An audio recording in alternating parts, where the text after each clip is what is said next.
mais perto ou está bem? Mais perto. Assim? Não, porque eu vou mexer com tudo. Não sou muito... Gesticula. Gesticula.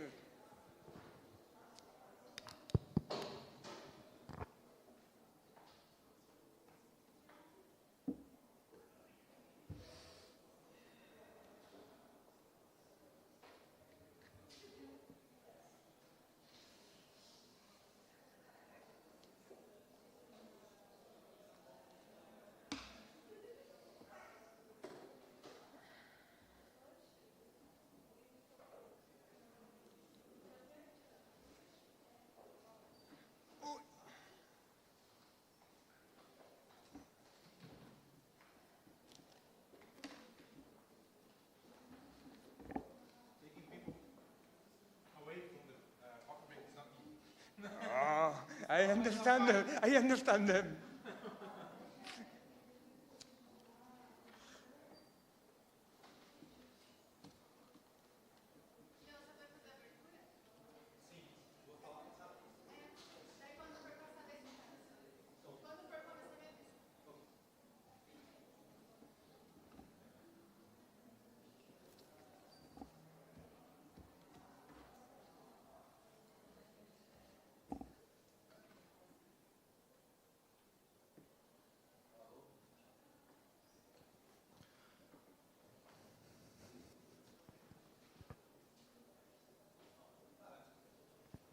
Okay, let's start. I think eu vou fazer uma fala inicial em português, mas depois o restante a gente pode fazer em inglês ou espanhol.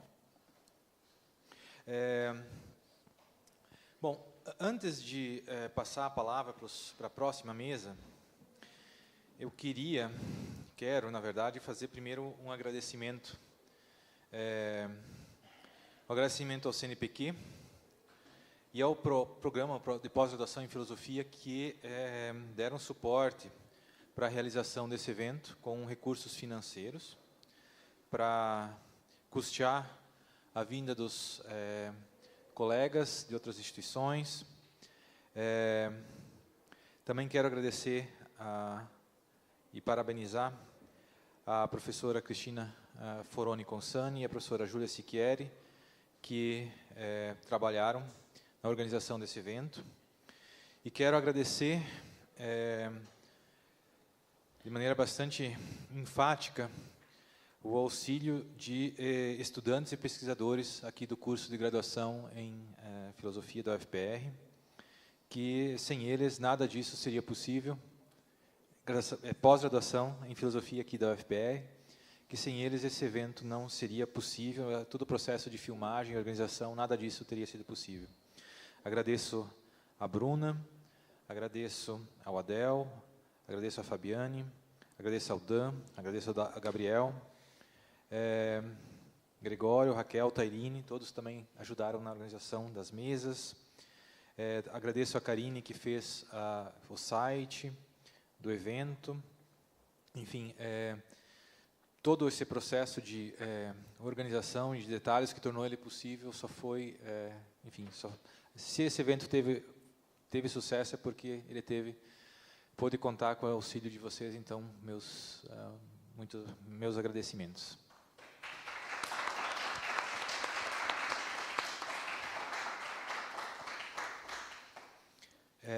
Mais um aviso e comentário.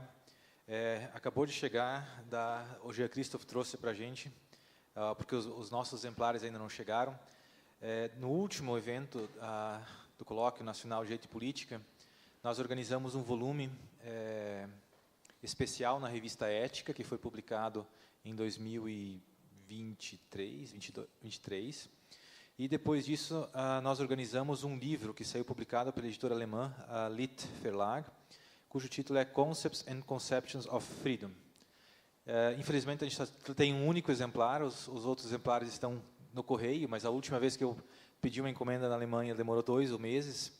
Então, enfim, está em processo de chegada, mas pelo menos um exemplar nós temos aqui, que foi o resultado do último evento que nós fizemos aqui sobre o tópico de conceitos e concepções de liberdade. Então, organizamos esse volume temático na ética e também esse livro em língua inglesa. E aproveito para convidar já todos os pesquisadores, professores que apresentaram o trabalho aqui no evento a participar da organização, da publicação, da contribuição do próximo volume. Nós estamos já organizados para fazer um volume temático na revista Aurora, que é uma revista de filosofia aqui da Universidade Católica do Paraná, cujo tema vai ser exatamente o tema do evento, Desafios da Democracia, Perspectivas Locais e Globais, e a previsão, o número está reservado para ser publicado no primeiro volume de 2027. Então, provavelmente, em julho, agosto de 26, a gente vai estar recebendo os trabalhos esperamos que recebamos os trabalhos das pessoas que participaram do evento, para deixar registrado também de maneira concreta, o concreto que o filosófico pode ser, né, que é o texto, esse registro desse trabalho que a gente teve aqui durante essa semana. Então, feitas esses comentários, esses anúncios, eu passo então agora a palavra para o professor Facundo García Valverde, que é pesquisador do CONICET e também do Instituto de Investigações Sociais da América Latina. Professor Facundo veio de Buenos Aires para se juntar a nós nesse evento. Obrigado pela presença, pela participação. O título do trabalho do professor Facundo é Crueldade e Pobreza, como a América Latina, a extrema-direita na América Latina, ela se aproxima, ela aborda o tema da proteção social. Professor Facundo, a palavra é sua. Muito obrigado. Primeiro de tudo, eu quero agradecer muito, mas muito, acho eu, Cristina, a Júlia, por o convite. É para mim um super honor estar aqui. O evento foi maravilhoso. Acho que o pior que vai ter este evento é minha fala, mas é muito lindo para mim estar aqui, encontrar-me com tantos amigos queridos que tenho no Brasil. Então, muito obrigado por isso, realmente. I'm going to pass to English to speak about this, and the title of the presentation changed a bit, but it's the same. The motivation behind this is behind this presentation is this. You know that we have like a libertarian, anarchist, capitalist government in Argentina that is very close to a far extreme right. And during these 2 years of government, there was several massive cuts in social protection. That is my main area of work, and especially in non-contributive social protection. That is assistance to impoverished people, assistance to disabled people, etc., etc. One political objection that it was thrown to this kind of cuts, it wasn't translated into a rights, for example, language or a rights grammar. But the idea is that the government of Milei, the Argentinian government, is cruel. So what I want to do in this presentation is to assess if this objection can be interpreted, can be assessed in some sense that has or not some emancipatory potential. So just to make my point clear, I bring here some examples of this idea, of this cruelty in these massive cuts, financial cuts. This, for example, is from the Ministry of Human Capital in Argentina, which is a new minister created by Milei. Previously, it was like a regular Ministry of Social Development. Now it's called Human Capital, and this is not, not casual. And when some guys from cooperatives that distributed food in very impoverished neighborhoods went to demand for the alimentary assistance, she, the minister, replied this: guys, those of you who are hungry, come one at a time, and I'll take your ID. So this is one. The other is that, what I think is that extreme far right extends to other political parties. This is taken from social media, from the government of the Ciudad de Buenos Aires, which is not from Milei, but from a conservative party. But if you see, they celebrate this. The before, there is a homeless guy, and they celebrate that now there is no homeless guys. Where that homeless person is, nobody cares. The important thing is that it's not there. And all this happens in 2 years. Another example, fines to recyclers from removing trash from cash containers.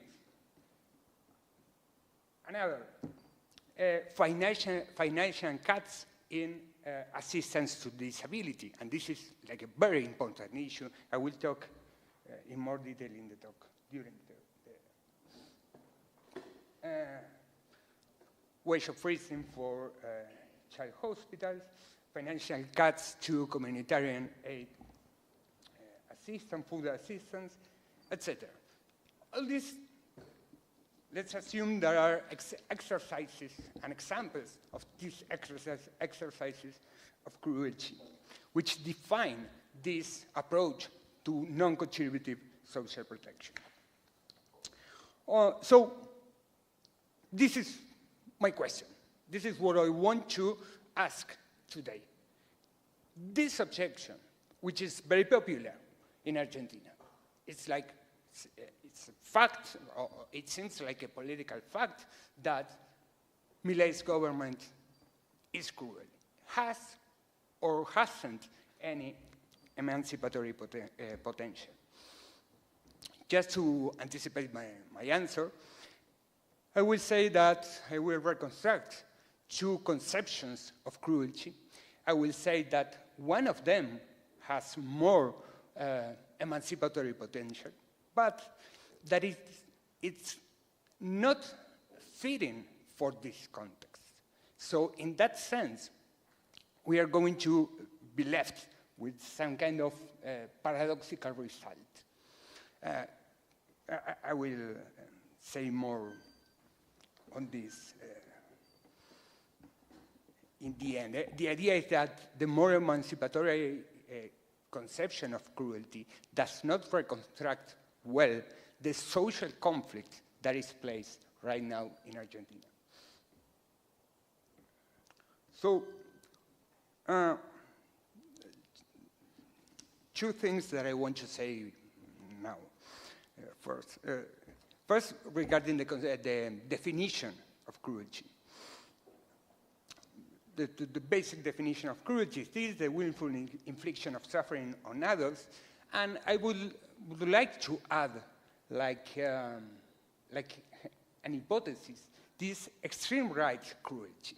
That is the idea that is taking pleasure and joy in the willful infliction of suffering on others.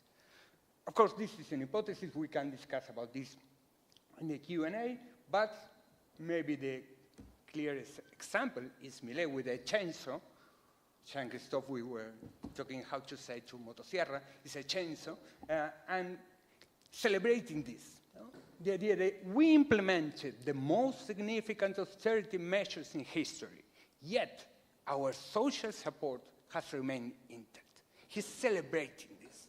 He's not just inflicting pain and suffering on others. He's saying that this is good and that we should be proud of this structural adjustment that we're making.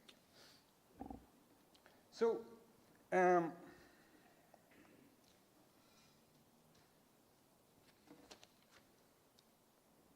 I will reconstruct now these two conceptions of cruelty very fast. And first of all, I want to say something. These are like Weberian ideal types. There are reconstructions inspired by the work of two philosophers, which are Judith Sklar and Elizabeth Anderson. I'm not very interested in the textual reading of each of these philosophers, but in the general idea that they are placing, because I think that one can build an important distinction between them. But I want to say something previously.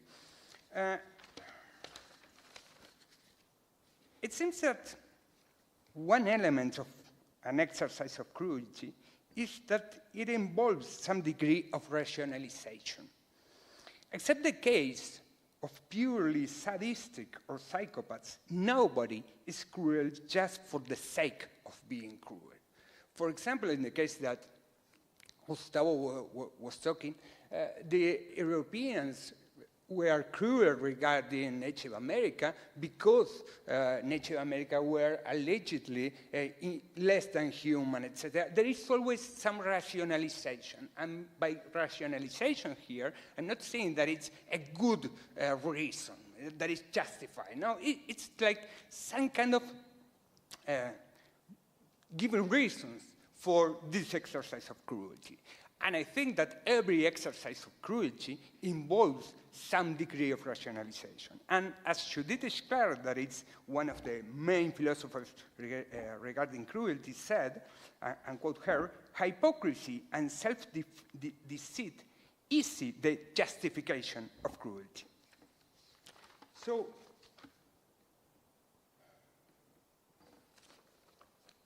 this idea of rationalization allows me to distinguish between these two conceptions of cruelty. Okay.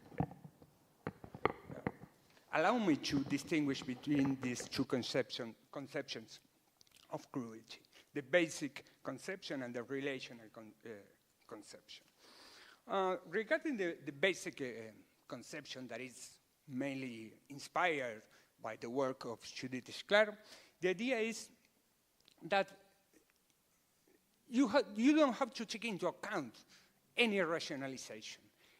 Cruelty is the first vice of a political community. It's the summum malum. It's the worst that you can do. And in that sense, cruelty is like a restriction that you impose in any pursuing of political justice, punishment, utopias, etc. You don't have to be cruel, period. Doesn't matter. It doesn't matter how you rationalize this idea. Why? Because what I said previously, any rationalization of cruelty involves this kind of self-deceit and hypocrisy. So the idea would be how to apply this conception to social protection. The idea would be that when we are saying that the government of Milei is being cruel, we are saying that it's because it is causing suffering on dependent bodies by not meeting their basic needs. It doesn't matter which is the justification behind that. So let's go to the next conception of cruelty that could interpret this demand or this criticism. The idea is that I'm trying to interpret this critique of cruelty to the government and Milei. To do that, I'm reconstructing or imagining these conceptions.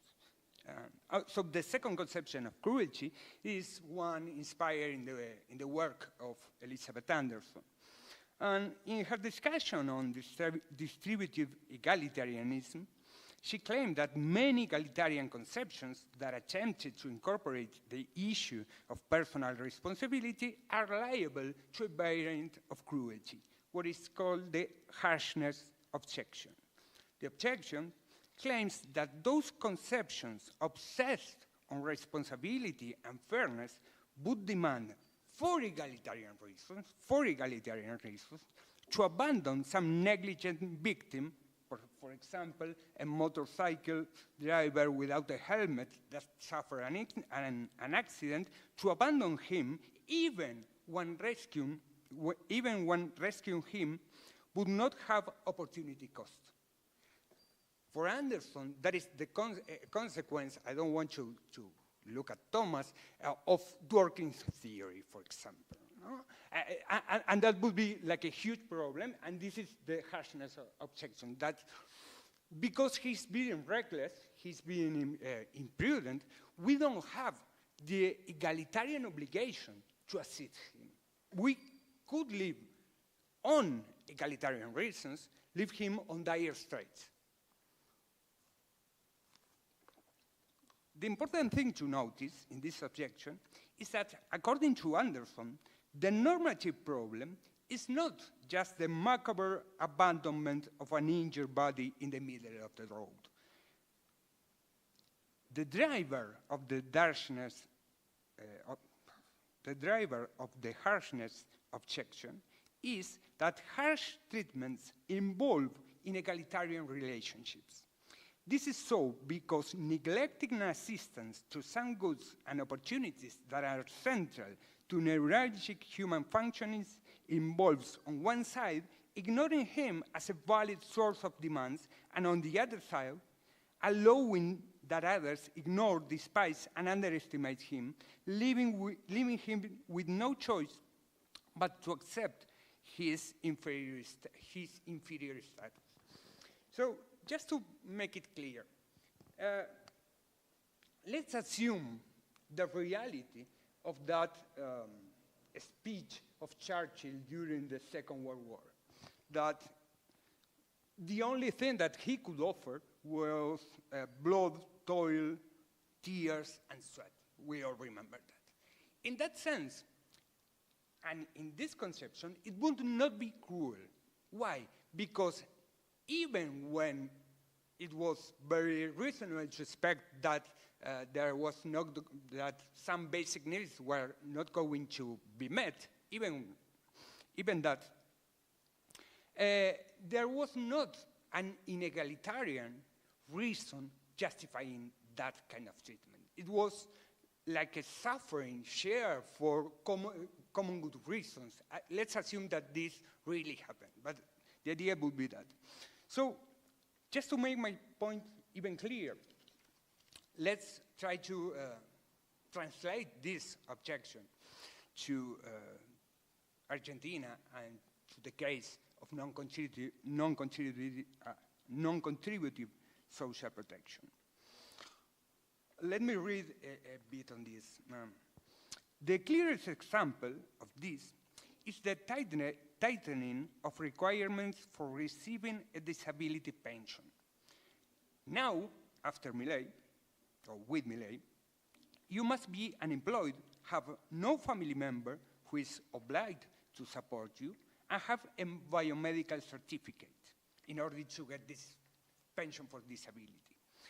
As organizations from disability movements have pointed out, this tightening reinstates a pathologizing, ableist, and discriminatory view.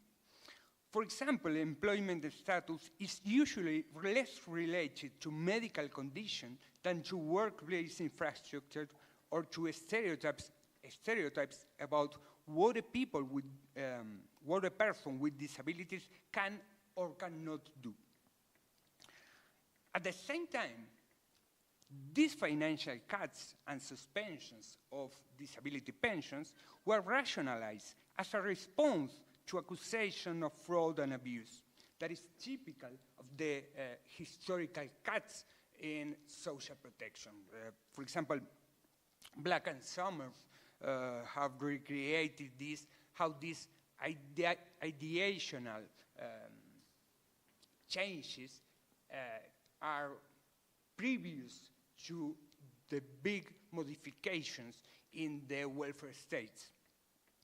The government, after this accusation of fraud and abuse, the government implemented an audit process extremely clumsy and inattentive. They sent letters in hyper-bureaucratic language summoning disabled people who had been suspended to places and addresses that did not exist, were not accessible. So, for example, a guy with a wheelchair went to a place that did not have the access, did not have rampa. For example, or were very far from their homes, like 200 kilometers from their home. So, the rationalization of this exercise then reflects the imposition of an inferior status to the ones that require support and that have a right to claims. First, it forces them to accept that their vital interests are less important and that the satisfaction of their needs has to be postponed, controlled, and supervised. And second, this rationalization excludes the affected ones from interpreting their own needs. For example, improving what they can do in having to live in a material and social world built without considering their needs and capabilities. So the idea, just to recap the argument, the idea is we have two conceptions of cruelty. What distinguishes between them? The idea that one requires to assess the rationalization behind it, and the other not. That is the main idea.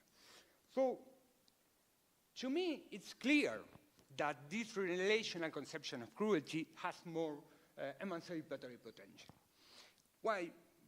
Mainly because although both account the suffering and pain endured by the individual bodies, only the relational account focuses its attention on how those treatments and exercises are not as isolated cases, but systematic consequences of rules, expectations, and structures that create patterns of inegalitarian relations. Through this, it can deliver a better critical diagnosis of the contradictions and limitations of the social system. So, if my presentation stopped here, we are in a philosophical perfect world.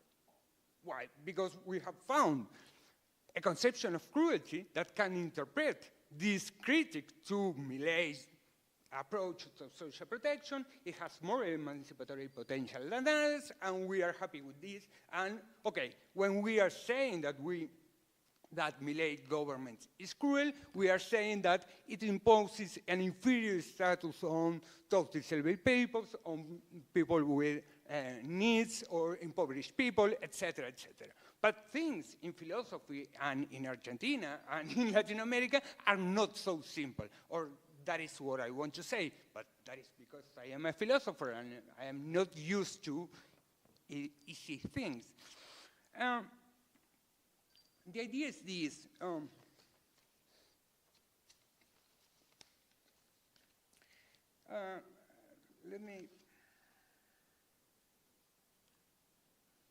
I think that to interpret the critique, the contextual critique to Millet's government on these relational terms requires an excess of interpretation, an over-interpretation of this.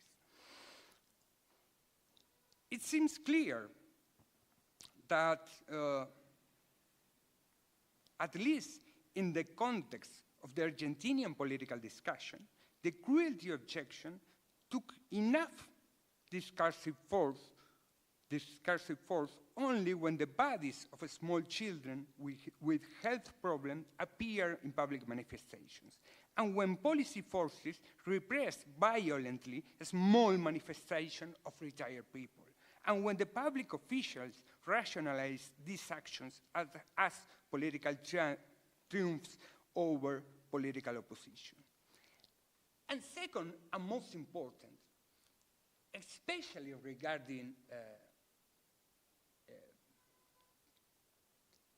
social assistance to disabled people, it seems to me that non-extreme right governments are cruel in a relational way.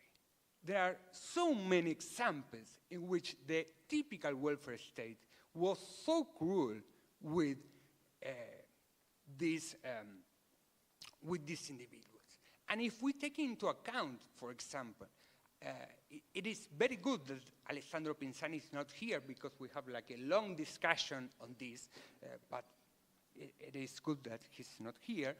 But if we take a look at how social assistance to impoverished people is taking place during the last 30 years, for example, with Bolsa Familia, but with all this battery and set of conditional cash transfers, and how this social protection to impoverished people is being more conditional, more punitive, and more behavioralist, it's clear that even in non-extreme right governments, there are at least zones of relational cruelty.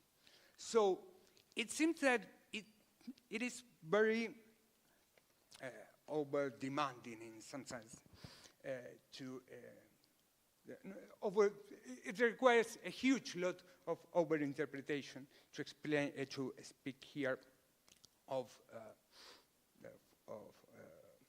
a relational conception of cruelty to interpret this objection. So, just to make my point clear, I do not have time. 6 minutes? Fantastic. Just to make my point a little clearer, I'm not just saying like a very realistic argument.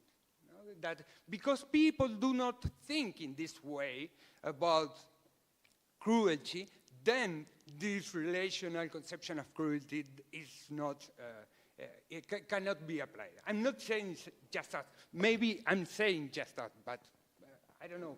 But the idea would be that the problem is that this relational conception of cruelty does not reconstruct well the conflict, the social conflict that is placed right now. It's not a conflict between these two sets of norms. It's not like I am choosing between the norm of egalitarian assistance, like Anderson one, like the relational one, and or the norm of abandoning inferiors. It's not that case. It's the second case. It's the norm of assisting inferiors, reinforcing their status as inferiors, versus the norm of abandoning inferiors. So, okay, just to close. So, we are left here with a paradoxical result. The more emancipatory conception of cruelty is the relational one. But that conception does not have enough motivational force in this context. So we are left with the other conception, the basic conception, the one that I get inspired by Esclar.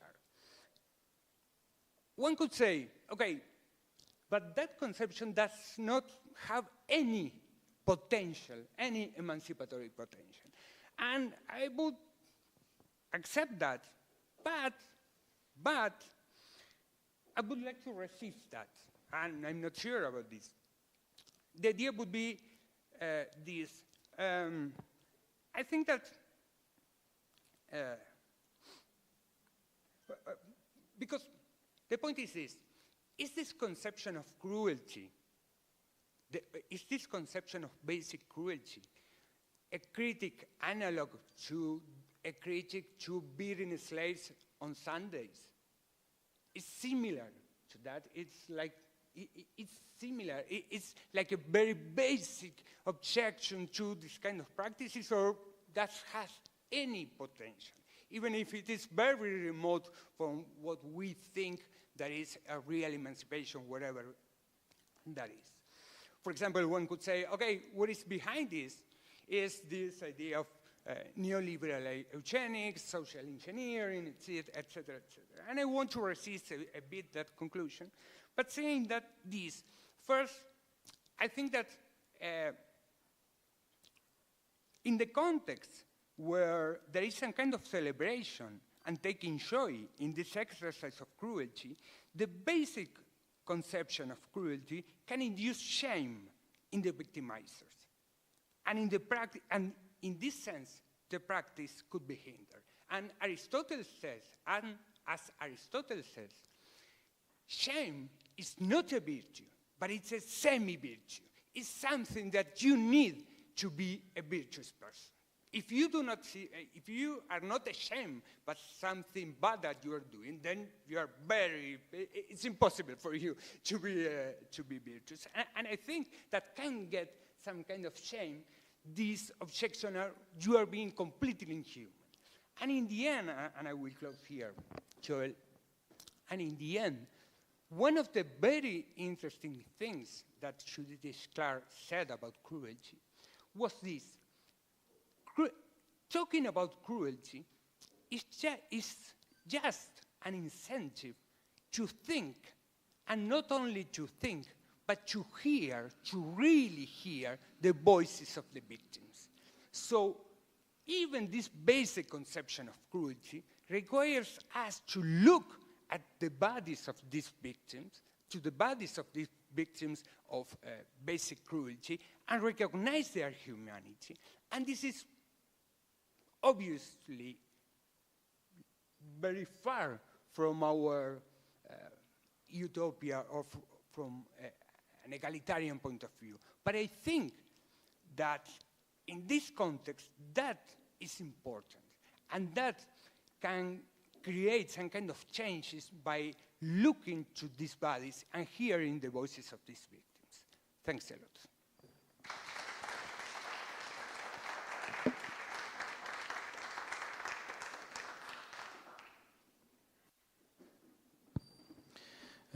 Thank you, Facundo. I think we can have questions in Portuguese too. Yeah. Yes? Okay. So, questões, comentários. Jean-Christophe, Thomas. Sim, Jean-Christophe. Yes. Thank you very much. Very interesting on the first pictures. So expressive. Related to your last slide, I would use, but you may have a reason to use the word shame. I would rather use the word humiliation. For instance, you find it in Avishai Bar-Galit about the Descent Society, the society that avoids useless humiliation, not shame.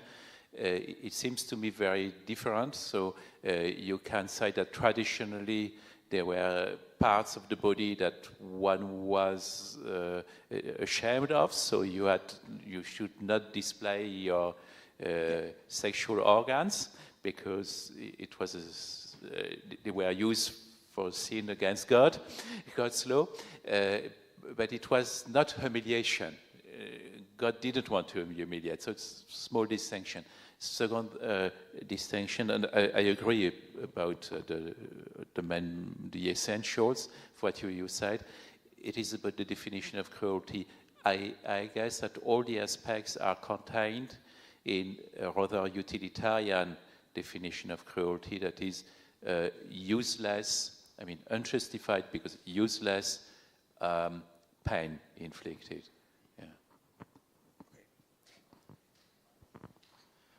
Thomas? I'm definitely not an expert in the topic, okay? So if what I say is crazy, just forgive me, okay? Você pode falar em português, hein? Ah, sim, desculpa. Tá. É porque eu estava vendo o seu slide em inglês, aí o cérebro mudou. Eu ia te perguntar o seguinte: será que você precisa escolher mesmo entre essas duas concepções? Ou será que cada uma delas está fazendo uma parte do trabalho que você precisa para justificar a sua crítica ao governo argentino?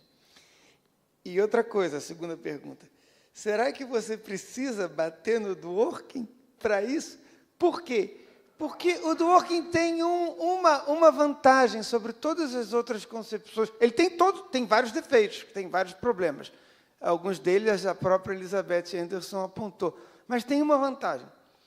Ele, na crítica que ele faz ao Rawls, ele diz: eu não me contento com uma desigualdade, mesmo se essa desigualdade colocar aquele que está na posição pior, melhor do que ele estaria se não tivesse essa distribuição desigual. A ideia do Dworkin em termos de igualdade é a igualdade de recursos. E ele aplica isso concretamente em vários aspectos da vida. Ele aplica isso, pelo menos, ele diz: todas as pessoas têm que ter iguais recursos. Então, vamos pensar nas eleições. Todas as pessoas têm que ter iguais recursos no início para poder disputar as eleições. Vamos pensar na saúde. O governo tem que dar uma estrutura de acesso à saúde que todas as pessoas tenham o mesmo acesso à saúde. Essa demanda igualitária, eu acho que ela é um adicional que você não precisa. Se você bater no Dworkin, você perde. A grande pergunta é se a gente não faria uma concepção sincrética aí para proteger vários aspectos da igualdade. Obrigado. Pode responder, Facundo. Thanks, Jean-Christophe, for the suggestions. And I haven't thought about humiliation, but and it could be, but I think there is still the idea. Maybe it's not shame, but it's a shame. It's this Bergonia. Yeah? I don't know the Greek term, but it's this idea of Aristotle, no? That you have to be ashamed, that you have to have shame, and when you are being taught by someone that is going to accompany you while you are getting virtues, one of the things that he's going to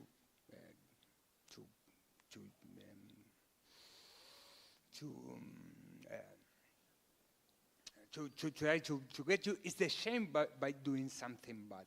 And I thought only in that sense, but of course shame has like a lot of different psychological and individualistic and more related to the body. Newton works a lot on that, and I will tell you about humiliation, but I like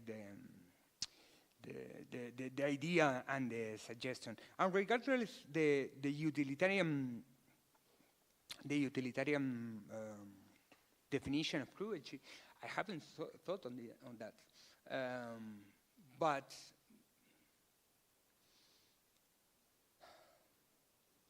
I haven't thought on that. But I think that if you are like saying like cruelty is the infliction of useless pain on someone.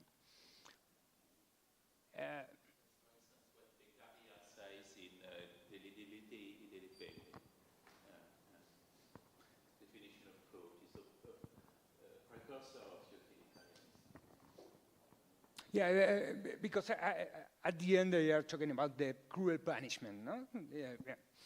Yeah. I'm going to think about that.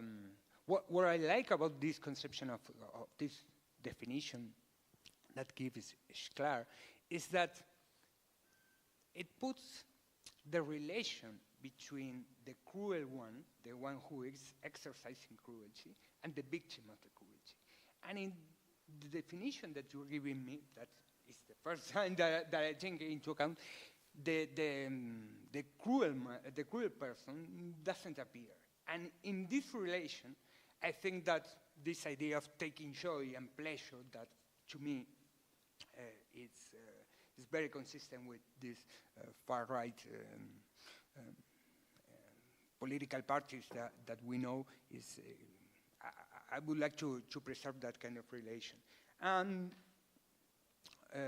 But thanks a lot. And Thomas, excellent questions. I think I have to choose in some way. This relational conception of cruelty takes into account the basic conception of cruelty. The basic conception of cruelty is a necessary condition, for example, for relational cruelty, but it's not the other sense. No? You don't have to buy the relational conception of cruelty in order to see the pain and the suffering of the bodies, because what the matter in this basic conception is that someone doesn't even matter if it is an inferior or a superior. It's an individual. It's a body that is suffering. And in that sense, in this basic conception, of course, Clark doesn't talk about this, but one could say that we can talk about cruelty to animals. The animal is clearly something different from us, but we can talk about cruelty. And why? Because we see the pain and the suffering of this living being. So in this sense, I would like to maintain the difference, and of course, knowing that this relational conception implies the other. And regarding working, this is like a long discussion, but you said the problem is that the conception of working, as many like egalitarian conceptions, are starting gate theories. So the idea is, if we begin from an equal set of opportunities, then everything is going to be fine. The only thing that we have to do is that the different choices that I make are adjudicated to me. I'm responding in English. Sorry. Are adjudicated to me and are a cost that I have to internalize. And if something external happens, luck happens, hits me, then I don't have to internalize those costs. But then this starting gate, which was very egalitarian, it was based on quality of resources, etc., started to be lost. It's starting to be completely lost. And the point of Anderson is that beware, because when we are in a democratic society, there are some functionings and there are some relations that we want to preserve because we are in a democratic community. So there are some functionings that are central to any citizen, despite their responsibility. The big problem of egalitarianism is that they wanted to incorporate a conservative objection to roles, a conservative objection to egalitarianism by incorporating this conception of individual responsibility, of that you are responsible for the choices that you make. But that creates a lot of problems to me. There are any more questions? Thales, and I have some. Thales first.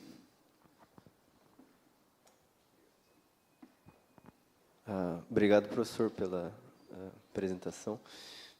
Eu acho que eu me perdi assim quando você estava comentando sobre o processo de racionalização, ou seja, alguém que inflige crueldade no outro, às vezes racionaliza o próprio processo de crueldade, ou seja, na verdade eu não estou cometendo um ato de crueldade, e em alguns casos não, né? Assim, eu fiquei me perguntando isso porque como que a gente pode avaliar, de fato, alguém que está fazendo esse processo de racionalização ou não está fazendo esse processo de racionalização? Porque parece que existe uma dificuldade epistêmica em você avaliar se alguém está racionalizando ou não. Porque, enfim, eu acho que não há nenhum caso assim de alguém que fale que, bom, eu de fato fiz um ato de crueldade e eu fiz porque eu quis fazer isso, porque eu gostei. Sempre vai haver um processo de racionalização externo. Então, a questão que eu fico é, como que a gente pode avaliar se internamente a pessoa está, de fato, racionalizando ou não? Que ela pode estar sempre mentindo, né? Então, como saber quando é o caso de mentir ou não? Mais ou menos por esse caminho. Obrigado. Thales, não? Thales, eu também tenho uma questão. Você falou do ponto de vista daqueles que causam a crueldade, né? Mas eu também estava querendo pensar do ponto de vista talvez não sei se ideológico é a forma, mas que pode afetar aqueles que sofrem a crueldade. Foi muito curioso no Brasil durante o governo Bolsonaro que ele, agora não lembro exatos os detalhes, mas ele tinha um ministro negro que ocupava uma determinada posição acho que eu não lembro exatamente os detalhes, mas que é como se as vítimas tivessem se internalizado, mas ele ele se retirasse do grupo das vítimas ao mesmo tempo. E, ao mesmo tempo, achava que era adequado que as vítimas sentissem vergonha, enfim, da posição em que elas estavam, porque elas são responsabilizadas, de certo modo. Então, digamos assim, mesmo que você fosse parte desse grupo que é afetado, você poderia achar que você merece ser penalizado, ou, pelo menos, talvez não você, porque é uma exceção, mas os outros iguais a você deveriam ser. Então, assim, é uma relação tanto, digamos aqui, de uma dialética aqui que afeta aqui a relação como a vítima se percebe. Bom, tem estudos sobre essa questão de como tem um termo técnico para isso da vítima que é sequestrada e ela também é síndrome de Estocolmo, por exemplo. Então tem esse aspecto também que não é tão simples o ponto de vista porque a vergonha ela poderia ser vista numa outra relação ainda e talvez a vergonha não seja tão útil assim porque ela estaria presente nesses casos e não seria um indicador de uma injustiça nesse caso ou uma injustiça não cometida numa certa relação. Eu queria que você comentasse um pouco isso.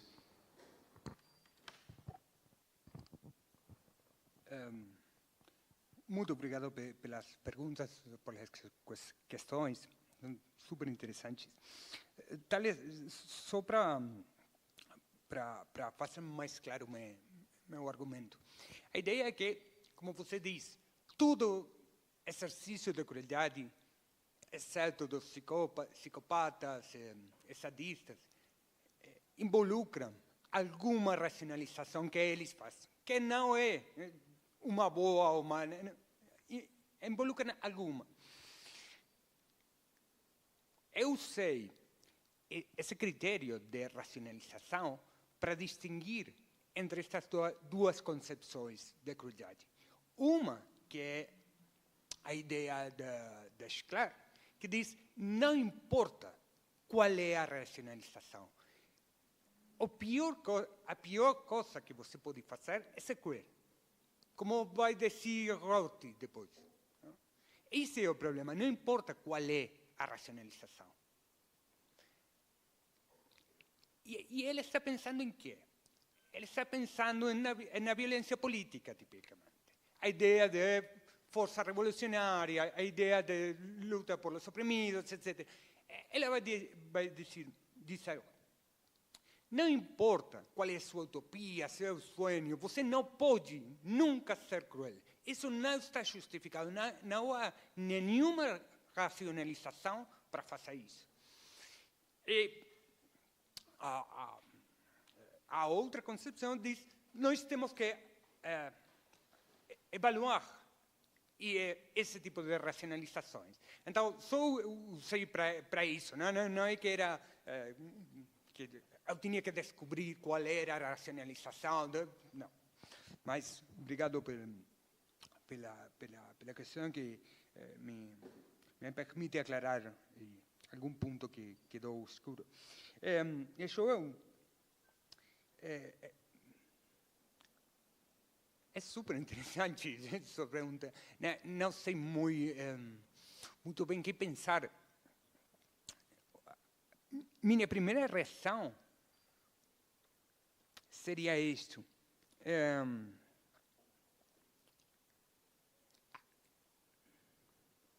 As pessoas que estão oprimidas, mas que eles não se reconhecem como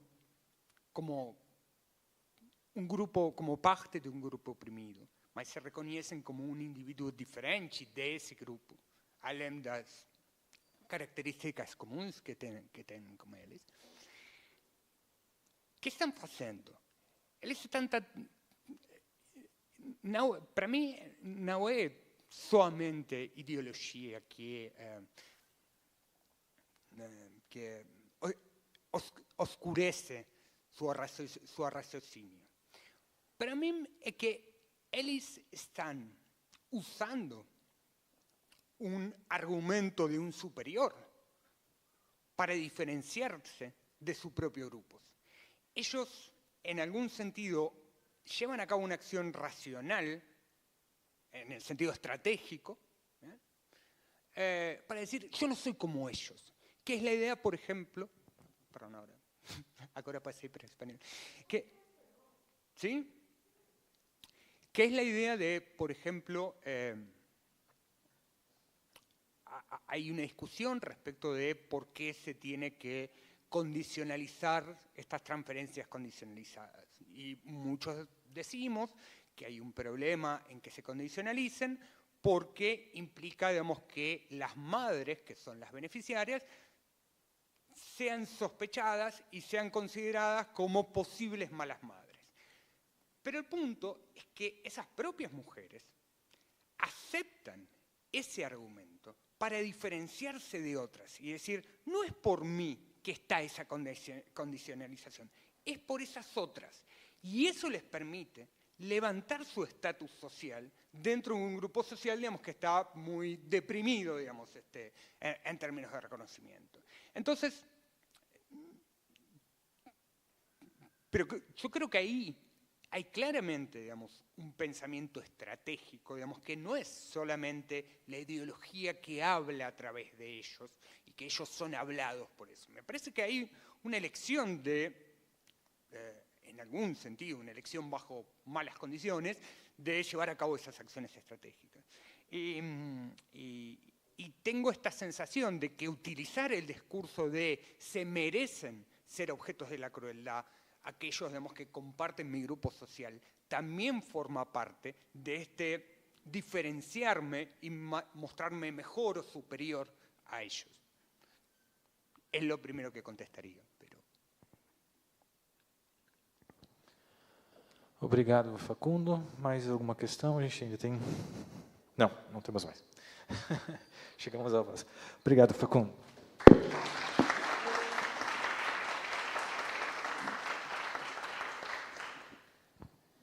So,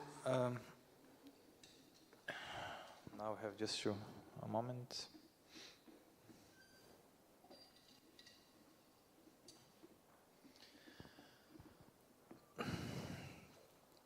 So now we have the talk of Professor Jean-Christophe Merle. Jean-Christophe has been a great partner of our university. We have a long a partnership on different projects. Jean-Christophe is advising several PhD students from our university in a double degree program that we have with Vechta. So it's an honor to have you here again. This is the third time this year, so it's quite a busy traveler to Brazil, and I'm glad that you are here. Now Jean-Christophe will talk about, the title of his talk is collapsology compatible with democracy? Just a few minutes, yes, he's already here. Okay. Yeah, Jean-Christophe, the floor is yours. Primeiramente, agradeço a você, ao professor Joel, pelo convite e é sempre grande prazer estar visitando essa universidade está visitando o Brasil, especialmente Curitiba. E também agradeço pela sua compreensão, que falarei em inglês.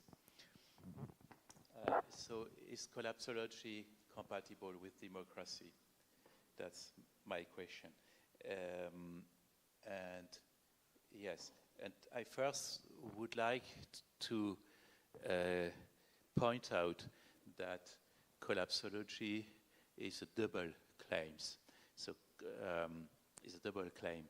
Collapsology claims to be both a scientifically justified prognosis and a prescription for a specific kind of personal, social, and political organization based not only on this prognosis, but also on further social and political values and principles.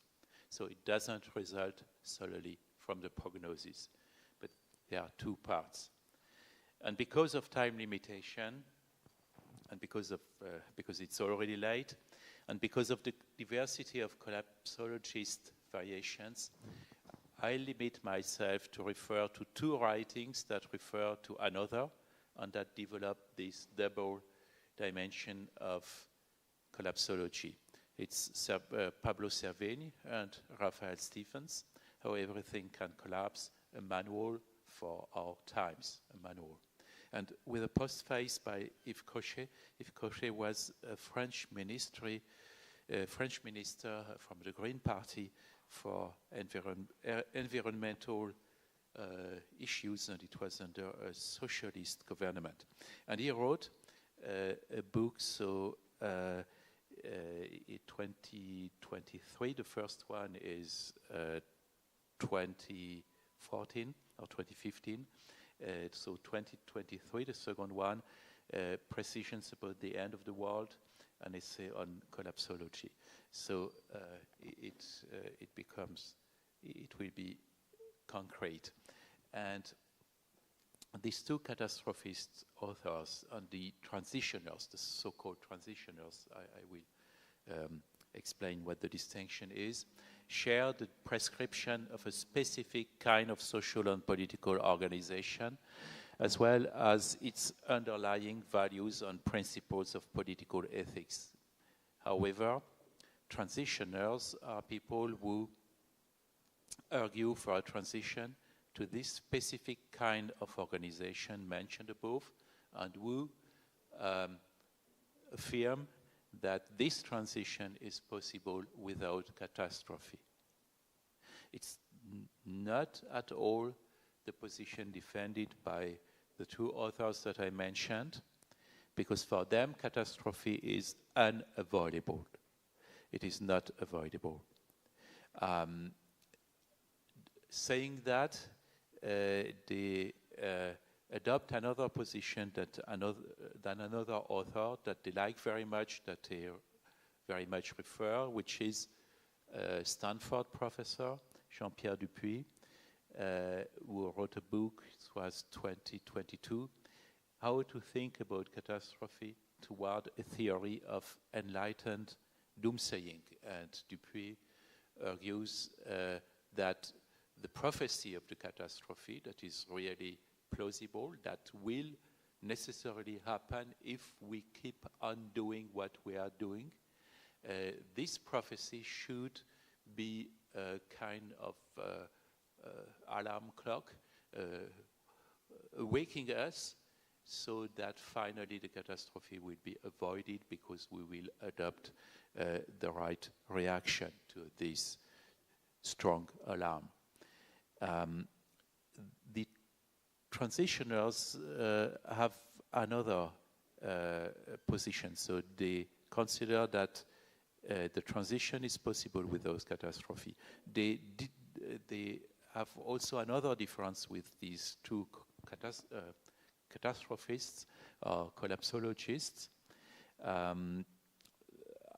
It is that for the transitioners, the entire world population can and must live through the transition, so they will survive and live well.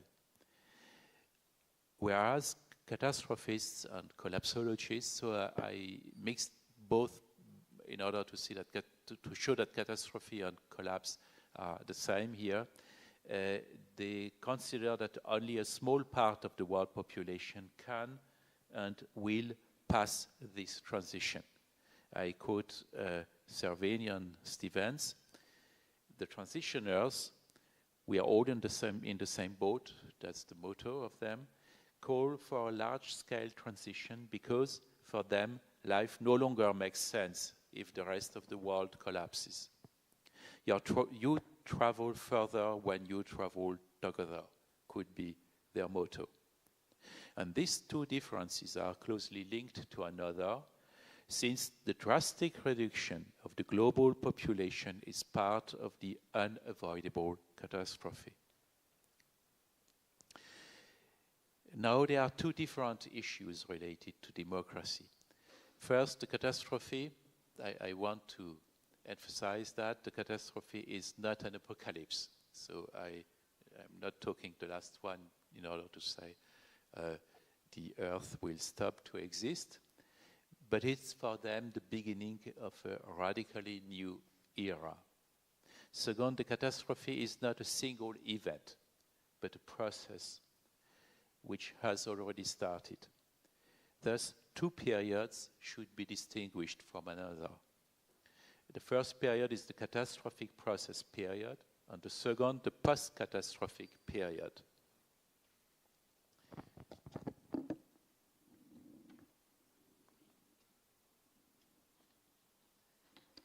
I begin with the post-catastrophic period. You will understand later on why I begin with the end of the story.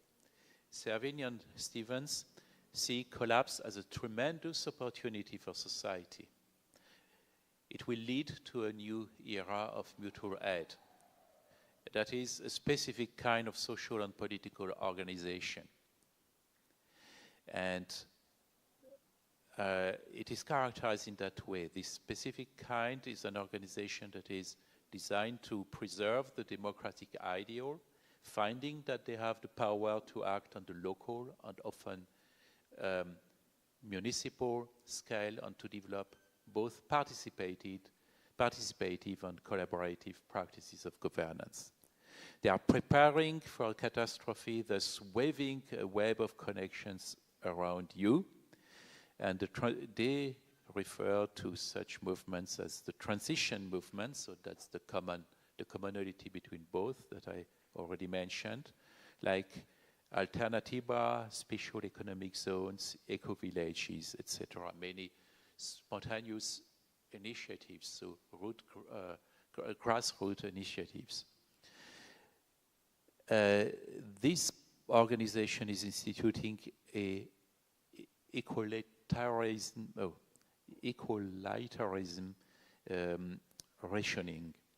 So it has a strong egalitarian effect. I quote, "The fate of all inhabitants is bound by a principle of communicating vessels or a zero-sum game, where what one person consumes deprives the other person of this good. In this case, the role of the authorities is to rein back the consumption of the rich and to guarantee a vital minimum for the poorest." Like they argue in such cases of emergency as war, civil war or international war. And the transitioners have a collective spirit. Rather than withdrawing from the world, what the survivalists and preppers do, they practice openness and inclusiveness, convinced that the future belongs to eco-villages, and they support mutual aid networks between transitional initiatives. So they argue, and they are militants for a radical change of life, a life less complex, smaller, more modest, and respectful of the limits and boundaries of the living world. Collapse is not an end, but the beginning of our future. It remembers me a little bit of Rousseau's Good Salvage or Polynesian scene by Bougainville. So it was, maybe it's not at random that I put some green background, and it's still a green background here. The underlying assumption is a catastrophe seen as an event. I quote, "What scares us in the idea of a great catastrophe is the disappearance of the social order in which we live. It is an extremely widespread belief that without the order that prevails before the disaster, everything rapidly degenerates into chaos, panic, selfishness, and the war of all against all. As surprising as it may be seen, this almost never happens. This almost never happens. After a catastrophe, that is an event that suspends normal activities and threatens or causes serious damage to a broad community, most human beings behave in extraordinarily altruistic, calm, and composed way. And that's what they hope, that it will happen. Now, the color is changing to blue. Catastrophism or collapsology doesn't refer only to an event. The same sentence, in fact, continues in the following way. Though this definition excludes situations where there is no surprise effect, such as concentration camps and the more complex situations of armed conflicts. So there are some exclusions, some cases excluded. Well, now the case of no surprise is the case of any process. And elsewhere, the authors too expressly do not characterize catastrophe as an event, but as a process. And they mention cognitive barriers. They write, we are simply not equipped to perceive the dangers posed by systemic or long-term threats. And that's what we are facing, what has already begun. They write, at this stage of research into the sociology of catastrophes, the crucial question is whether one can compare a one-off catastrophe to a set of intense, repeated, large-scale catastrophes when they start to loom. Will community resilience work in the same way over the duration of a collapse? We absolutely cannot count on it. And it's becoming gray. So catastrophe as a process should be distinguished from catastrophe as an event. But also we should distinguish between the catastrophic transition and the post-catastrophic situation. On the right, we know that in time of war, especially civil war, social order sometimes breaks down so quickly that the most barbaric acts can be committed in the most normal populations. Nevertheless, we know that human beings possess their unsuspected ability, which is already considerable in itself. So there's only the possibility that the bright future happens. And even if this ability of pacific solidaristic life exists, the authors admit that a wide majority holds the opposite view, and that it is often this escalation in presumed violence that generates real violence. The right to forge ahead, to find a desirable future, and to see collapse as a tremendous opportunity for society necessarily involves passing through unpleasant phases of despair, fear, and anger. That's necessary. And they write, they omit, the authors, the atrocious descriptions of the violent human relations following the cessation of all public services and all political authority everywhere in the world. That's exactly the definition of the state of nature. No public institution. And they continue, some groups of people we have had the opportunity to settle near a water source or to store some canned food and medicine for the medium term while waiting to relearn the elementary skills of rebuilding a truly human civilization. They are the preppers. And now there is a tremendous demographic shrinking as a presupposition. Last year we were more than 8 billion human beings on Earth. And they prefer, instead of the prognosis of the UN, they prefer the prognosis of the Meadows team. We developed a model at MIT, much more closely based on the Earth system. The instability of our industrial civilization is leading to an irreversible and uncontrolled decline in the human population after 2030, so enjoy the next 5 years. The predictions of some collapsologists produce numbers ranging from a few million to 1 or 2 billion inhabitants on Earth in 2100. For now, the few attempts, they write, at a voluntary reduction in population and consumption have not produced very good results, and no serious institutional debates have as yet been initiated. But if we cannot at present decide collectively on who will be born and in what number, will we be able in a few years' time to calmly decide who will die and how? And this is, of course, merely a rhetorical question, the answer to which is no. Now, democracy presupposes the existence of all inhabitants, or at least in case of emergency, the participation of all in the decision-making process. It also presupposes human rights and fundamental liberties, and here there's no possibility for a common deliberation. And there is an irreconcilable dissensus. I quote, a longer quote, but very interesting. In a situation of repeated serious crises, nobody will have the same view of events, and so nobody will react in the same way.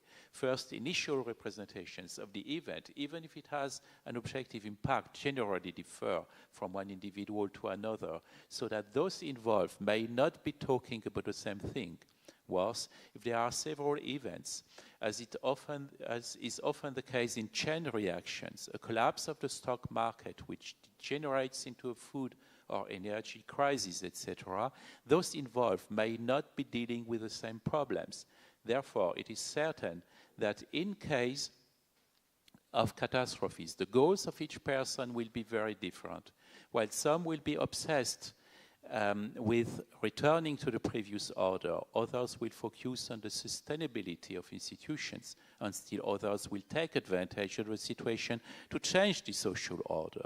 In addition to all this, it will be difficult to acquire reliable information on the development of the situation in real time. In fact, almost everything will be played out on the ground of the imaginary of our representations of the world. Best conditions for a civil war. Today, the dominant cultural narrative speaks the right of technology, human ingenuity without limits, competition, and the law of the strongest as the only principle of life, or the implacable forward march of progress. But it is an autopoietic loop, one which keeps itself going. We become survivalists because we believe in the myth of barbarism, but by preparing for the worst, we create a fear in others that favors a climate of tension, suspicion, and violence. That's exactly what happens in the state of nature in Hobbes. Because you fear the other, you will attack them, and that's exactly what they were fearing too, which then justifies the myth. Is it really a myth? That's exactly what they explain. Having the myth is a self-fulfilling prophecy.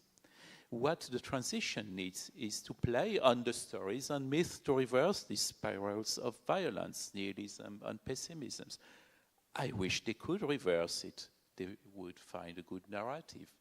But what the transition needs is to play on the stories and myths, etc., they're right, expressing a need to reverse or break the autopoietic loop doesn't necessarily imply the ability to fulfill it, but it certainly presupposes the existence of a lack. If you say there is a need, there is a lack, but it doesn't mean that you can fulfill the need. existential fear of the majority facing the collapse is characterized by them as follows. For many people, disconnecting quickly and by yourself means dying.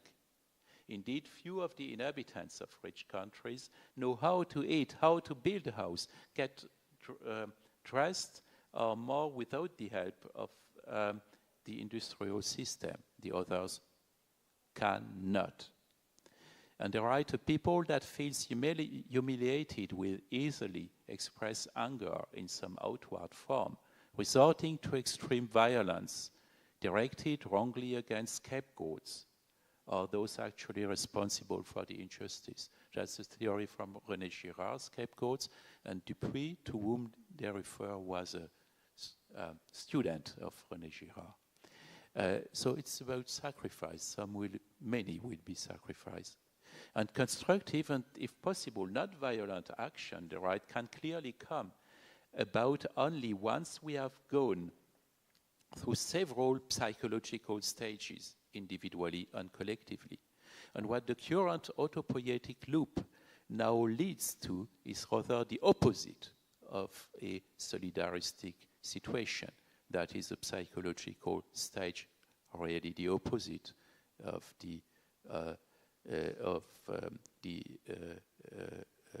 bright future. In the section, I quote, "What place for democracy?" The authors write, "Fascism could very easily take advantage of the spreading social unrest, the growing anger of the humiliated people, or an involuntary and generalized return to the local caused by repeated economic malfunctions. So nothing guarantees that serious economic crisis will spontaneously bring about a tranquil and peaceful transition. Nothing guarantees it. Nothing is arguing for a transition that leads to this bright future." And here we have the repetition of the same problem as the one already faced in vain by the transitioners. And the former Green Minister Cochet, who wrote the postface, declares the complete failure of his party in the last decade and explains, if we want to prevent the collapse from happening, the vast majority of the world's population would have to believe in this figure of thought in order to ultimately undertake the actions that would finally hinder the realization of the catastrophe.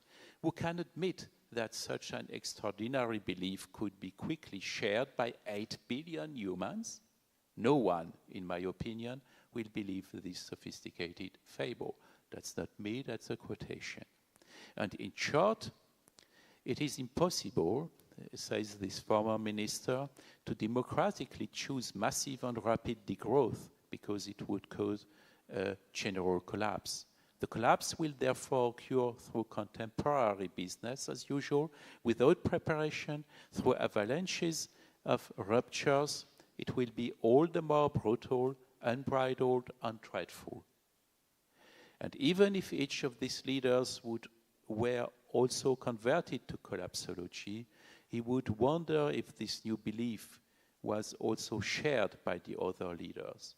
This knowledge, intimately shared by all, will not be common knowledge. If it became so through a public declaration, the subsequent proposals for action, for example, a degrowth crash program as mentioned above, would provoke riots and collapse everywhere. So the prognosis will lead not to the prescription, the realization of the prescription, but to exactly the opposite, and that's what the authors fear. And there is, in fact, according to them, an inability of democratic discourse to cope with the collapse. I quote them, "Political movements that focus on the prospect of collapse are few and far between. The most constructive and pacifist of them, we will not here discuss the insurrectional movements, I like to discuss them, are those of transition and degrowth. In general, human beings do not believe in the eventuality of a catastrophe until it has actually happened. That is too late. And in the meanwhile, there's this vicious circle of fear. Is there a threshold of catastrophism beyond which the mind would refuse to go? Is the notorious absence of any concrete political results from political ecology over the last 40 years due to an over-catastrophic discourse, or on the contrary, to an over-blunt discourse? So what is the right measure of discourse for avoiding such a violent panic? Now, how to overcome the loop and to reach the opportunity?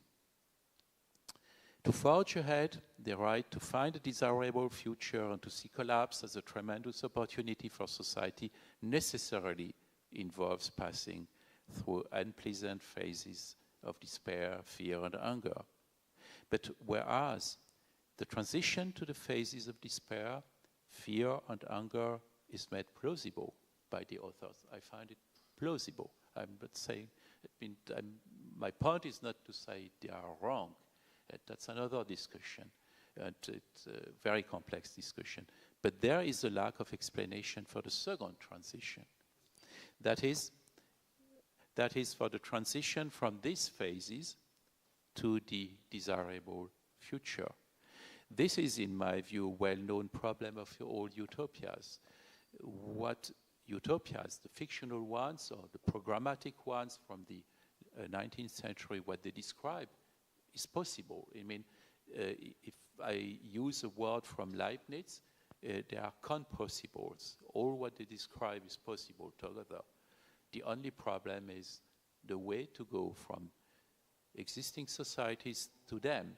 That's a transition period. And in traditional fictions in the early modern time, in utopias, it happens through like a miracle. They discover the formula and it is adopted, and you have a description a few centuries ago after everybody has been well educated in a utopian way. And well, all the programmatic utopias, Saint-Simon, Fourier, Owens, unfortunately, none of them was long-standing, and none of them still exist today. So suppressing or at least restricting democracy is what happens. So while some will do everything to maintain the current system, some will work to make it even more democratic, while others will accuse it of being the cause of all their misfortune. However, some theoretical issues have still not been addressed.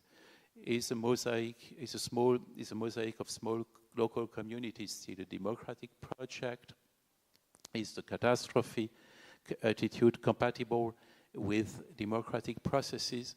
It now seems essential to devise a way of thinking up policies that will respond calmly and sensibly to the issues that we have described, and thus find a compromise between the democratic reflex, So not all democracy, at most part of it, and the urgent need to cope with catastrophes. Does a compromise mean restrictions on democratic rights? This seems avoidable. This seems unavoidable, not only and not primarily because of the ideal prescription of collapsology, but because of its predictions. Collapsology as prediction is not consistent with collapsology as prescription. Instead, collapsology as prediction consistently leads to desperation and despair about the future of democracy. So I would wish it were wrong, but I cannot refute the prediction, unfortunately not. Thank you very much, and 1 minute less.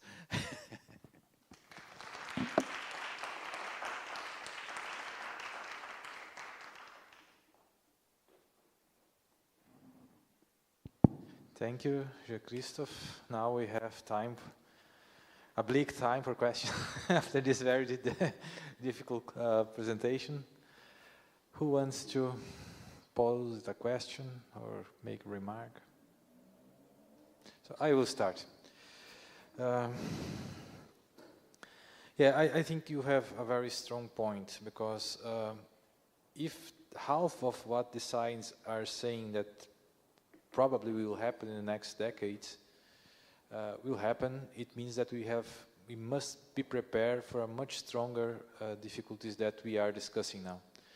And we are dealing just with the recursive same problems again, and we are not dealing with this kind of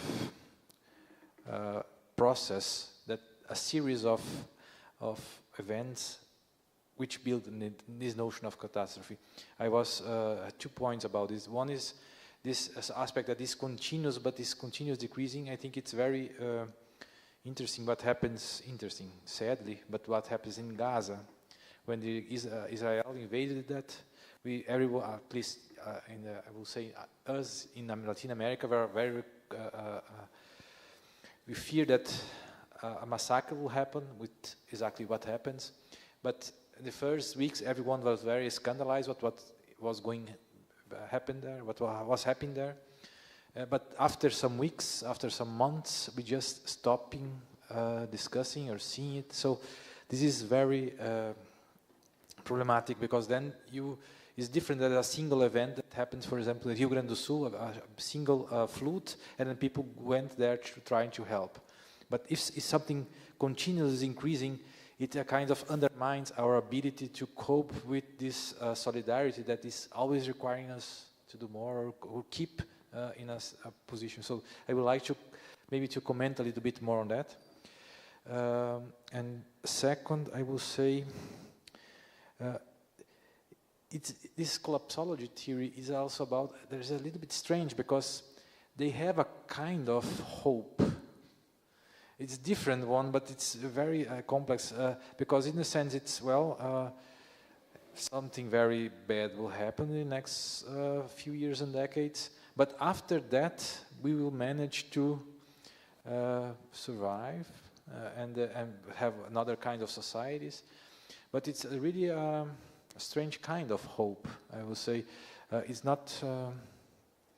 in my presentation, I distinguish several kinds of hope. I call it practical hope, which is one that you do something, and then after you do something, then you can hope for something better.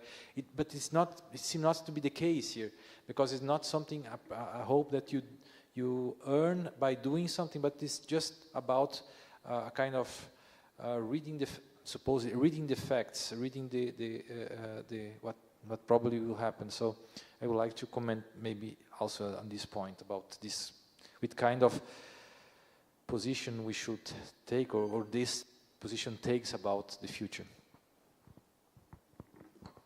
Yeah, Facundo. Thanks, Jean-Christophe. I didn't have heard about this collapsology, and it's I mainly agree with your comments, but it's just an observation, because I think that there is some kind of epistemological problem in the idea. Is that because of these several crises and stages of the collapse, and every one of them is changing the opportunities and the structures for action, it's like almost impossible to predict what we like humans are going to be able to do in the future, because we don't know which will be the structure of opportunities that we are facing. It's like we are going to live in cold, in a glacier area, in extreme rainy zone. It's like, it's very difficult to me to get these predictions and this idea of political actions if I don't know what are the structure of opportunities for that action. Thanks.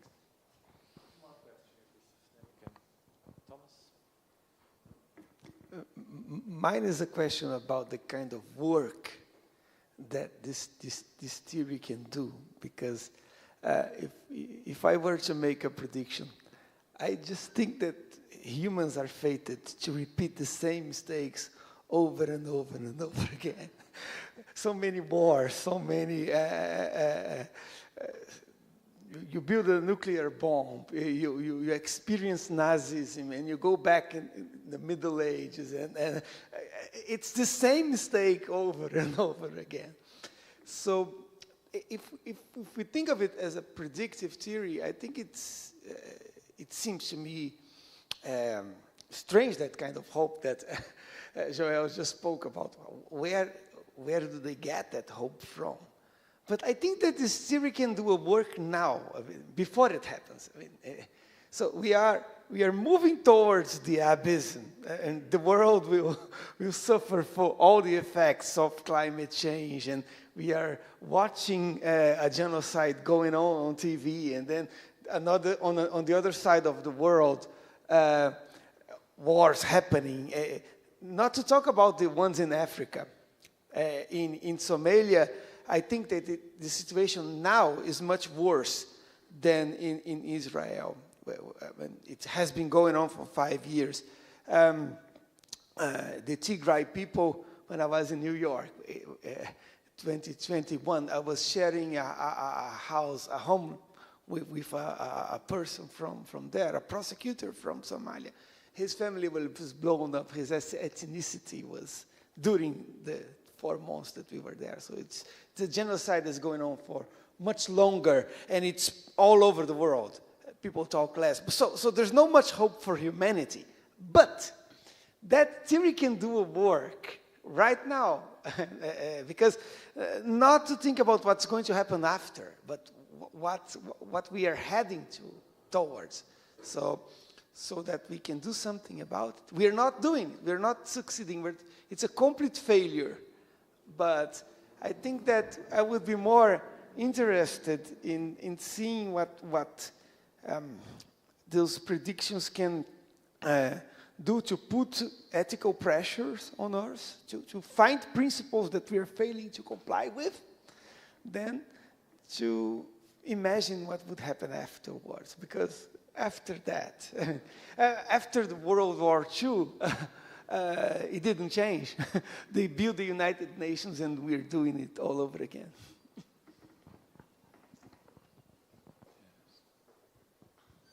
Yes, thank you, Professor Merle, for your very interesting talk. Could you go back, please, to your last slide? So I think my question will be better formulated. Okay. But I would just like to understand a little bit more about your position, because in your last point, you said that there is some inconsistency, because it works as a prediction, but not exactly as a prescription. So there's inconsistency between the prediction and the prescription. And in your one of your last phrases, if I could properly understand, you said that you do agree with the prediction part? No? Okay. Yes, okay, because I understood that you do agree with the prediction, and but not exactly with the prescription. So maybe I would just like to hear you a little bit more about your own position on this. And if not collapsology, this is my second question, which other model we could use in both in prediction and prescription? Yes, thank you. So, there are 4 questions. I try to address all.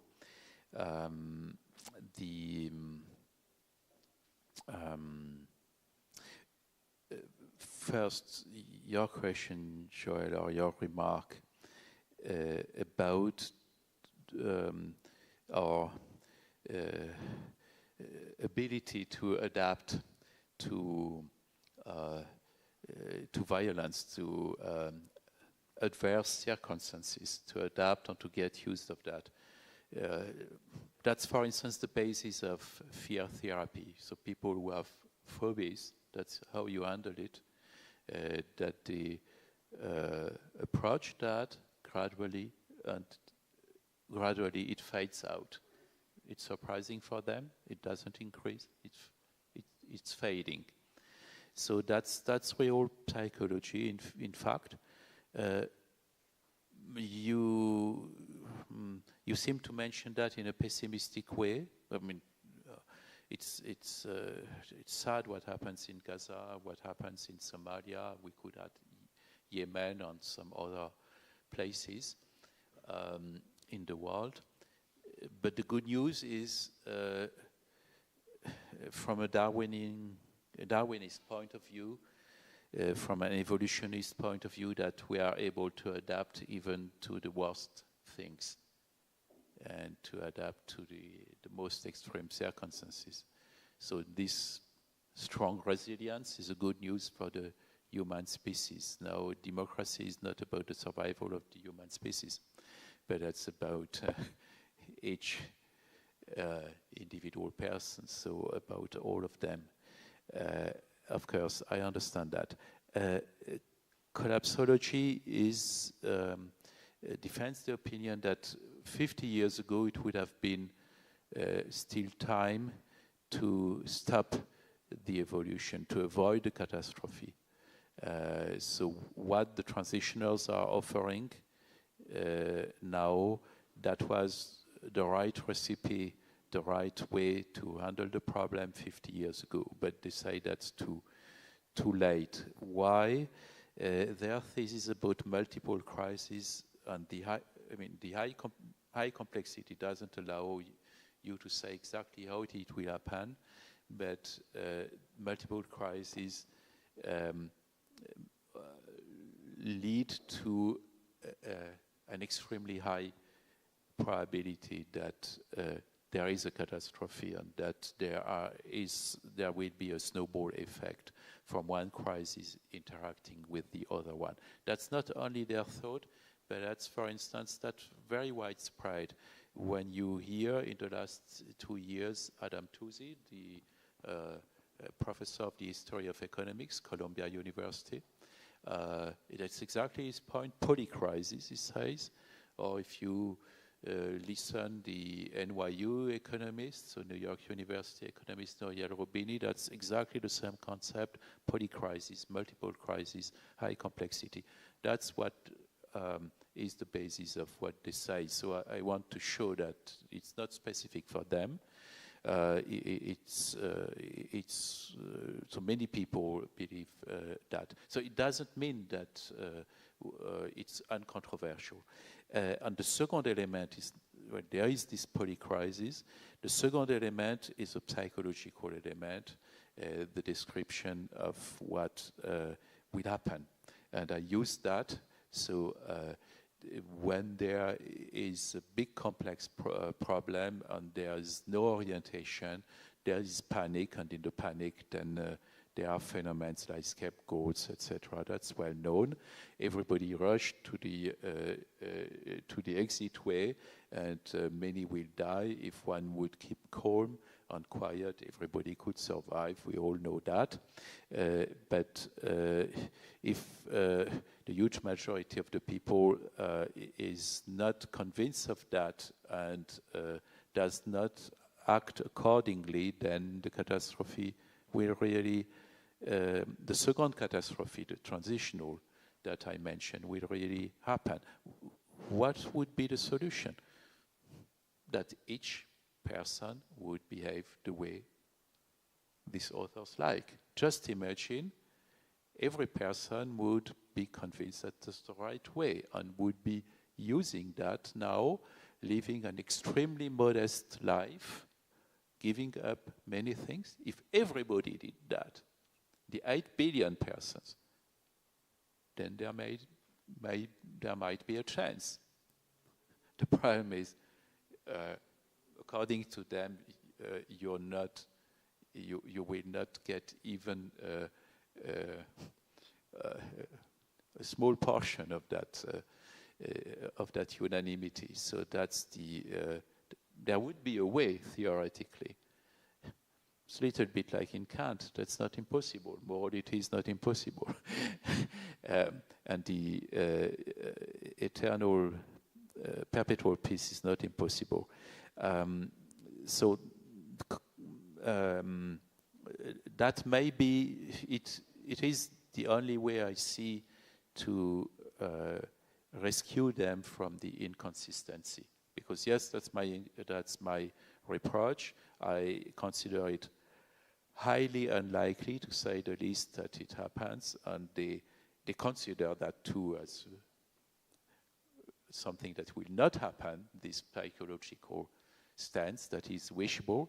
So then I just draw the conclusion. If their premise is correct, if the implication is valid, then the conclusion is correct. And there will be a survival of only a few, I wanted to say happy few, no, I cannot say that, a few surviving in their way. Whether I agree or disagree, that's not my point here. I didn't say they are right, I didn't say they are wrong. I said it's possible. I just say that's not, I would not reject that as being wrong, that the possibility that the polycrisis would result in one way or the other, economic, industrial, social, political, nuclear, etc. way, it's possible that it happens. I don't see any way to give a percentage of probability. Well, if it happens, then it will be that way. There is someone who would say in philosophy, we would say, well, they are right in their view. On this person is, they are partly right in their view. If the transition happens correctly, that's perfect, because he says the most important difference is between the situation in which 99% of the humanity perishes and the situation in which the entire humanity perishes. It's not between everybody survives or a huge minority survives, but between some survive and nobody survives, because it is about the human species. Interestingly enough, at the end of Parfit, it's not only utilitarian, but is it utilitarian? If the catastrophe happens and this bright future happens, then from a utilitarian point of view, if it's a long-lasting period of people who are wise, then that's good. But what Parfit doesn't consider is, of course, the transition. It's just an ethicist he doesn't make any forecast. So for me, the weakness, I remain in that point, the weakness of their view is this transition. And no, it's not an apocalypse. That's very important. They do not argue for the apocalypse to come, but it is a huge catastrophe, a huge collapse. And so it means that there will be the day after, and the day after is what they say themselves about the transition will be. I don't like a dystopia. Dystopia means perpetually no hope, but there will be a long period of extremely, not only with only a few, much smaller number of human beings, but also with very, very dire situation, a very dire organization. But there's always hope that after centuries there will be another civilization with finally grow. So I'm not, I'm pointing out the inconsistency. I do not make, I cannot affirm there will be a collapse, there will not be a collapse. That would not be serious from me. What I can affirm is that if there is if we are already facing this situation, if the prediction is right, then it's very dire. And they do not address the possibility of the apocalypse because that's not their point. Nuclear apocalypse is not their point too. Yeah, that would be, so that was about disaffection for democracy. Jean-Christophe, may I have you finish your answers? Yes. Because then I have just one last point. During these days, we have a discussion about the crisis of democracy because Nilsson also today, Bebel mentioned it. Maybe we should not use the word crisis because it was not deep enough or not so strong enough in the sense that it will impose a radical change. But maybe the fact that we are arriving at kind of environmental limits of the earth will put an inevitable, in a real sense, a crisis of democracy. And this crisis, as a kind of really deep and also has, of course you mentioned that there is a group that will say now this is opportunity to make something new. Maybe there's also this option, but the point is then, in order to make this option viable, maybe we should really start to focusing on this relation of democracy and the crisis of the climate change, because maybe then we have to discuss ways of how democracy could deal with this real crisis of changing the limits of the environmental space that we are. So, would you say that this is really what will put us, or may put in front of us a crisis for our democracy, and then we should at least start discussing what democracy could, how democracy could adapt or survive in some sense to this crisis? Well, it may show that we are not so deeply democratic as we believe, because if everybody would adopt our stance, so it means lives this modest life, very, very modest, then according to their premises, everybody will survive and everybody will have the same right. And that's democracy. So that's the only chance for democracy and avoiding the collapse. But obviously the huge majority would not react that way. So what is more desirable, what is more attractive, what is more motivating than democracy? That's what we have to ask ourselves. So maybe we cannot imagine such radical changes. Maybe habits are much more important for us than democracy and our rights, because what he says is it is compatible with what, for instance, John Rawls' theory of justice says. He doesn't have a list of the social primary goods, but he says there are some basic liberties. They should be equal for all. He doesn't define which ones, and then some goods that are to be distributed according to a difference principle, considering participants that represent all generations. So such a solution that I sketched, that is compatible with the ideal of this, the prescription of these two authors, is compatible with John Rawls, interestingly enough. So our problem may be about the lack of, not of imagination, but that we underestimate our ability to adapt to extreme situations. And we underestimate, maybe we consider that not to be possible. And it is possible. And maybe another point is, well, of course, the prisoner's dilemma. We like democracy, but we like to have more than the others too. So there are old problems there. In my view, that's nothing new what I'm saying here.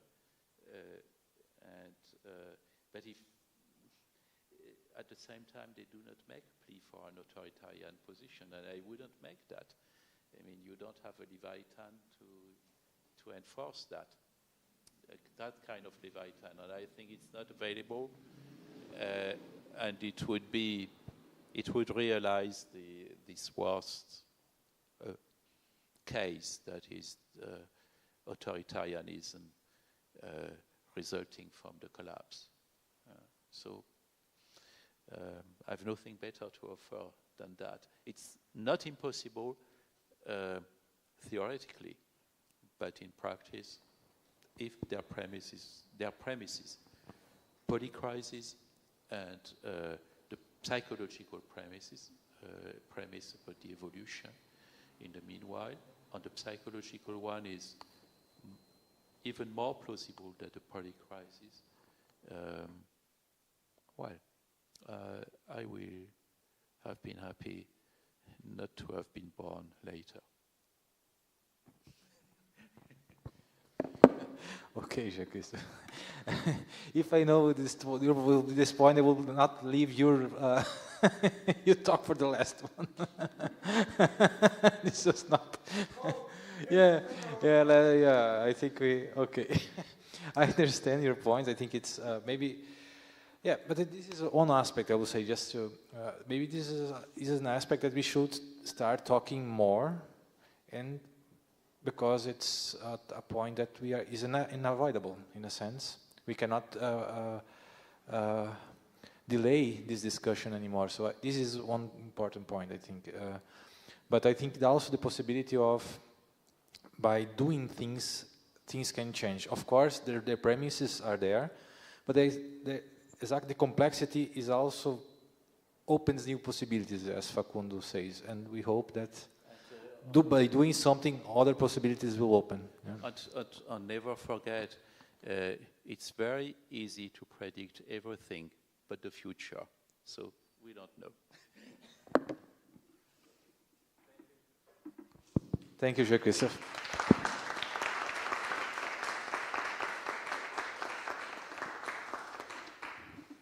Bom, obrigado a todos. Encerramos o nosso evento de uma semana bastante intensa e produtiva. E esperamos que revê-los em breve e talvez daqui a 1 ano, 2, a gente faça um 5º evento do Colóquio Nacional de Política. Cristina, você quer falar alguma coisa para encerrar? Eu acho que eu queria agradecer a todos os colegas que toparam participar desse evento, que viajaram, que permaneceram engajados nesse debate, e engajados mesmo, porque a gente compartilhou muito durante essa semana aqui, fora daqui, né, nos almoços, nos jantares, e foi uma grande alegria recebê-los, né? Acho que para a gente, enquanto grupo, é importante pensar juntos, né? Acho que foi importante também para os nossos estudantes, que eu queria de novo agradecer, que foram fundamentais na realização desse evento. E pensar, né, daqui a pouco, quando a gente descansar um pouco, num próximo, para reunir esse pessoal bacana e que a gente gosta muito aqui de novo. Obrigada.